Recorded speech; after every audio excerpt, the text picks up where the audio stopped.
Hello everyone, good morning. Hope you all are doing well and once again welcome back to the channel after a long time. तो जी सुबह के 4:45 का time हुआ है। Lucky के school शुरू होने के बाद मेरा फिर से वही पुराना वाला रूटीन मैंने शुरू कर लिया है और अच्छा लगता है वापस अपने जो आप स्टार्टिंग से रूटीन फॉलो करते आ रहे हो उस पे आने के बाद थोड़ा सा भी अगर रूटीन में फेरबदल हो जाता है या थोड़ा सा भी रूटीन आपका चेंज हो जाता है, काम करने के टाइम बदल जाते हैं, तो वो बहुत ज़्यादा डिफ़िकल्टी हो जाती है स्पेशली मेरे लिए। लेकिन जो आपके हर काम के लिए एक टाइम आपने फ़िक्स कर रखा है, स्टार्टिंग से आप जो टाइम पे जिस काम को करते आ रहे हो, अगर उसी टाइम पे वो काम होते रहते हैं, तो आपकी लाइफ़ बहुत स्मूथली चलती रहती है, आपका दिन बहुत अच्छा जाता है। मेरा अपना जो पर्सनल एक्सपीरियंस है उठने और सोने को लेके वो ये रहता है कि अगर मैं सूर्य उदय से पहले उठती हूँ लाइक 4:30 पौने 5 बजे के आसपास, तो दिन में मुझे रेस्ट करने के लिए टाइम मिल जाता है, मेरे एक्स्ट्रा कामों के लिए टाइम मिल जाता है। मैं सुबह 8 सवा 8 लास्ट 8:30 तक मैं अपनी पूजा पाठ, काम वगैरह, नहाना-धोना सब करके बिल्कुल फ्री हो जाती। तो जी सुबह 8:30 बजे के बाद पूरा दिन मेरे पास अपने खुद के लिए होता है। लेकिन वहीं अगर मैं 6 बजे उठती हूँ, 7 बजे उठती हूँ, तो मेरा जो सुबह पौने 5 साढ़े 4 बजे से शुरू हुआ रूटीन है, ये रूटीन 1 डेढ़ 2 घंटा बिल्कुल पीछे चला जाता है और वहीं जहाँ मैं 8 साढ़े 8 बजे फ्री होती हूँ, 6-7 बजे उठने के कारण 10 साढ़े 10 11 बजे तक मैं फ्री होती हूँ। तो वो जो मेरे 2-3 घंटे रहते हैं, वो मेरे लिए बहुत ज़्यादा डिफ़िकल्ट हो जाते हैं मेरे पूरे दिन के रूटीन को बैलेंस करने के लिए। अच्छा, आप सभी की इस बारे में क्या राय है? कमेंट करके मुझे ज़रूर बताइएगा कि कौन-कौन बहन मेरी इस बात से सहमत है।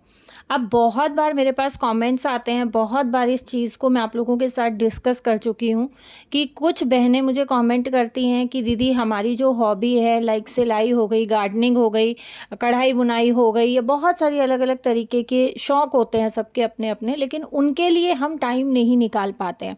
कई बार कुछ बहनों के कमेंट्स आते हैं कि हमें पार्लर जाना होता है लेकिन टाइम ही नहीं मिलता और सोचते-सोचते हमारे 1 हफ्ता, 4 दिन, 5 दिन ऐसे निकल जाता है, बहुत मुश्किल होता है अपने लिए टाइम निकाल पाना। तो उसका एक सबसे बड़ा रीज़न यही होता है कि काम हमारे पास ज़्यादा होते हैं, उठते हम लेट हैं जिस कारण से दिन छोटा हो जाता है।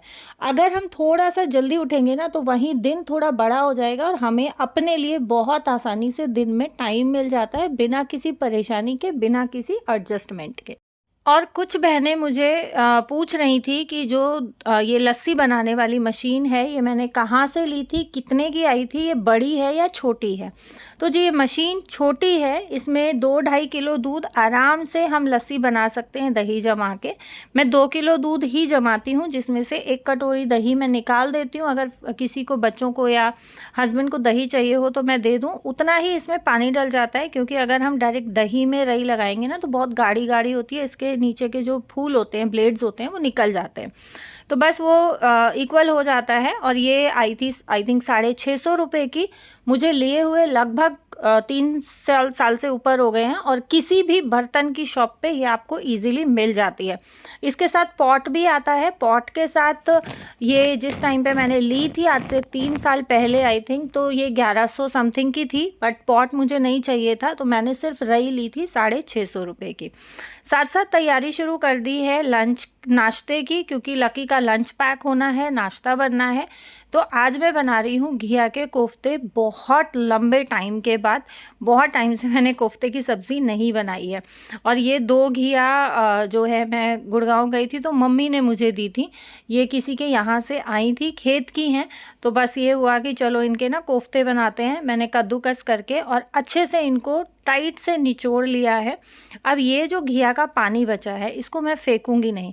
इसमें थोड़े से घिया के रेशे भी बचे हुए हैं, इसको मैं एक बर्तन में निकाल के फ्रीज़र में रख दूँगी। अगर इसको हम ऐसे ही रख देते हैं तो ये पानी जो है काला पड़ जाता है।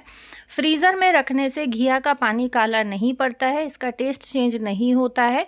उसके बाद इस पानी को या तो मैं सब्ज़ी की ग्रेवी में यूज़ कर लूँगी या फिर मैं आटा लगाने के लिए यूज़ कर लूँगी। आप जिसमें भी चाहें इस पानी का यूज़ कर सकते हैं। यहाँ साथ-साथ मैं चढ़ा दे रही हूँ तेल, क्योंकि जब तक मैं जो है कोफ्तों के लिए ये मिक्सचर रेडी करूँगी तब तक तेल भी गरम हो जाएगा। घिया मैंने ले ली है और इसमें मैंने ऐड कर दिया है बेसन। अच्छा, घिया को अगर आप बहुत टाइट नहीं निचोड़ना चाहते हो तो हल्का हल्का भी निचोड़ सकते हैं, बट मैं बेसन कम डालती हूँ, घिया ज़्यादा रखती हूँ, इसलिए मैं घिया को बहुत टाइट से निचोड़ती हूँ और इसमें बेसन मिक्स करते टाइम पानी ऐड करने की हमें नीड नहीं पड़ती। 15 मिनट रेस्ट करा के अब बनाऊंगी कोफ्ते।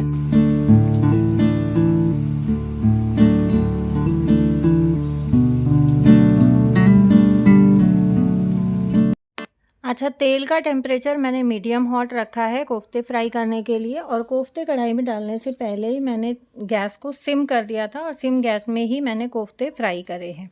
अब साथ साथ लगा ले रही हूँ आटा, तब तक जो है कोफ्ते भी थोड़े ठंडे हो जाएंगे। और जो ये घिया का पानी बचा था इसी से मैं आटा लगाऊंगी, क्योंकि इसमें घिया के थोड़े से रेशे हैं, तो रोटी या पराठा जो भी हम बनाएंगे उसमें भी घिया का थोड़ा फ्लेवर आ जाएगा। अब देखो पानी बिल्कुल भी ब्लैक नहीं हुआ है, जैसा फ्रेश हमने रखा था वैसा ही फ्रेश ये अभी भी है। आधे पौना घंटा कम से कम फ्रिज में रखा रहा है, इसमें बर्फ़ भी जम गई है। तो ये छोटी छोटी ऐसी टिप्स एंड ट्रिक्स होती हैं किचन की, जिनको हम अक्सर नज़रअंदाज कर देते हैं या फॉलो नहीं करते हैं। कोफ्ता आप देखो बिल्कुल सॉफ्ट बना है, बाहर से क्रिस्प है, अंदर से कॉटन सॉफ्ट है, और यहाँ मैंने इसमें सोडा वगैरह कुछ भी यूज़ नहीं किया है, फिर भी कोफ्ते हमारे बहुत सॉफ्ट बने हैं। तो और इस तरीके की छोटी छोटी टिप्स एंड ट्रिक्स ना मैं आप लोगों के साथ अक्सर शेयर करती रहती हूँ। अगर आप लोगों ने मेरे चैनल को अभी तक सब्सक्राइब नहीं किया है तो ऐसी छोटी छोटी लेकिन बहुत ख़ास किचन टिप्स और home management tips and tricks follow करने के लिए आप मेरे चैनल को सब्सक्राइब करें। वीडियो पसंद आती है तो वीडियो को लाइक करना बिल्कुल ना भूलें। फैमिली एंड फ्रेंड्स के साथ शेयर कर देना अगर आपको रेसिपी पसंद आती है तो, ताकि आपके फैमिली और फ्रेंड्स में भी मेरी जो है रेसिपीज़ को एंजॉय करें, और जो मैं छोटे छोटे टिप्स एंड ट्रिक्स शेयर करती हूँ उनको उनसे भी थोड़ी सी हेल्प मिल पाए। उम्मीद करती हूँ आप लोग मेरी इस बात को ज़रूर मानेंगे। यहाँ सब्ज़ी जो है वो मेरी बनके बिल्कुल रेडी हो गई है। लास्ट में मैंने किचन किंग मसाला इसमें डाला है, और थोड़ा सा इसमें जो कोफ्ते बाद में भी बचे हैं ना उसको मैं तो हल्के हल्के मैश कर दे रही हूँ। स्टार्टिंग में भी मैंने ग्रेवी में 5 से 7 कोफ्ते मैश करके डाले हैं ताकि ग्रेवी की थोड़ी थिकनेस बढ़ जाए। सब्ज़ी की सिर्फ गार्निशिंग बाकी है, लेकिन उससे पहले मैंने लकी के लंच के लिए सब्ज़ी निकाल दी है ताकि सब्ज़ी थोड़ी ठंडी हो जाए, और यहाँ साथ साथ मैंने पैक कर दिया है लकी का लंच। तो जी जस्ट अभी लकी को स्कूल ड्रॉप करके आई हूँ, और अभी मैं आपको दिखाती हूँ मेरे किचन के हाल की लकी के स्कूल जाने के बाद और हस्बैंड के ऑफिस जाने से पहले मेरे किचन के कुछ इस तरीके के हाल होते हैं। अभी मैंने बर्तन भी नहीं लगाए हैं। यहाँ लकी ने शेक बनाया था, मिक्सी एज इट इज़ पड़ी है, सब्ज़ी में हरी मिर्च डाली थी। मतलब किचन इतना मेसी हो जाता है ना खाना बनाते टाइम कि आपको उसके बाद कम से कम 1 घंटा किचन को समेटने के लिए चाहिए होता है। अच्छा, सुबह जो मशीन लगाई थी उसके समय 2 लॉट के कपड़े मेरे धुल चुके हैं। टब आप देखो बिल्कुल ओवरफ्लो हो गया है, तो मुझे ये हुआ कि पहले मैं कपड़े फैला देती हूँ, क्योंकि तीसरा लॉट भी मैंने मशीन का चालू कर रखा है, और ये कपड़े धुलने के बाद फिर धुले हुए कपड़े रखने में मुझे दिक्कत आएगी। तो बस धूप भी बहुत अच्छी आ गई है। इसके साथ एक चीज़ और थी कि जब तक 3rd लॉट मेरा कंप्लीट होगा तब तक जो है इसमें से आधे कपड़े सूख चुके होंगे। कपड़े फैला के अभी सीधा आ गई हूँ किचन में, और सब्ज़ी को देंगे फाइनल टच हरे धनिए और चने मसाले के साथ। ये है सब्ज़ी का फाइनल लुक। बहुत डिलीशियस रेसिपी है, एक बार ट्राई ज़रूर करना, बहुत इजी रेसिपी है। और अभी फ़िलहाल किसी का नाश्ता बनना नहीं है, तो सबसे पहले मैं अपने किचन को समेट लूँगी। जैसा मैंने आपको दिखाया बहुत मेसी किचन हो रखा है, और सबसे पहले जब भी मैं किचन को समेटने लगती हूँ तो मेरा पहला काम होता है कि जो भी डस्टबिन में डालने का सामान है वो मैं डस्टबिन में डालती हूँ। जैसे कि खाली बॉटल्स हैं पानी की, छिलके वगैरह हैं, या जैसे लकी ने शेक बनाया था तो आम की गुठलियाँ हो जाती हैं। बस डस्टबिन मेरा भर गया था तो इसको मैं बाहर रखाई हूँ। हेल्पर आएगी तो वो गार्बेज बैग निकाल के और नया गार्बेज बैग लगा देगी। अब बारी आती है जितने भी जूठे बर्तन हैं उनको सिंक में इकट्ठा करने की, लेकिन उससे पहले जो है मैं जो मंजे हुए बर्तन हैं उनको लगा दूंगी, ताकि यहाँ से जगह खाली हो जाए। ये बास्केट उठने के बाद तो फिर भी जो है किचन मेरा थोड़ा सा खाली खाली सा लगता है, ये वाला एरिया खाली होने के बाद। तो मेरा मेन कंसर्न यही रहता है कि जैसे ही बर्तन सूख जाते हैं, इनका पानी ड्रेन हो जाता है, तो इनको मैं साथ साथ लगा दूं। रात के बर्तन मैं रात को लगा के नहीं सोती हूँ, उनको मैं सुबह ही लगाती हूँ। ओवरनाइट वो टोकरी में रहते हैं ताकि अच्छे से वो ड्रेन हो जाए। यहाँ टोकरी खाली हो गई है, और आप देखो यहाँ से जब ये वाली जगह खाली हो जाती है ना, तो मुझे काफ़ी स्पेशियस सा किचन लगता है और मैं बहुत रिलैक्स्ड फील करती हूँ किचन में काम करते हुए। अब बारी आती है जो भी मुझे बर्तन मांजने में रखने हैं वो इकट्ठे करने हैं कि जो फ्रिज में रखने का सामान है उसको मैं वापस फ्रिज में लगाऊंगी। और जब हम किसी भी काम को स्टेप बाय स्टेप करते हैं तो वो काम हमें करने में बहुत ज़्यादा इजी लगता है और बहुत कन्वीनियंट हो जाते हैं हम किसी भी काम को निपटाने के लिए। अगर हम स्टेप बाय स्टेप काम को नहीं करते हैं तो हम खुद भी पज़ल रहते हैं और हमें एक बोझ की तरह वो काम लगने लगता है। तो बस यही छोटी छोटी टिप्स होती हैं कि आप किसी भी काम को कैसे एंजॉय करके कर सकते हो।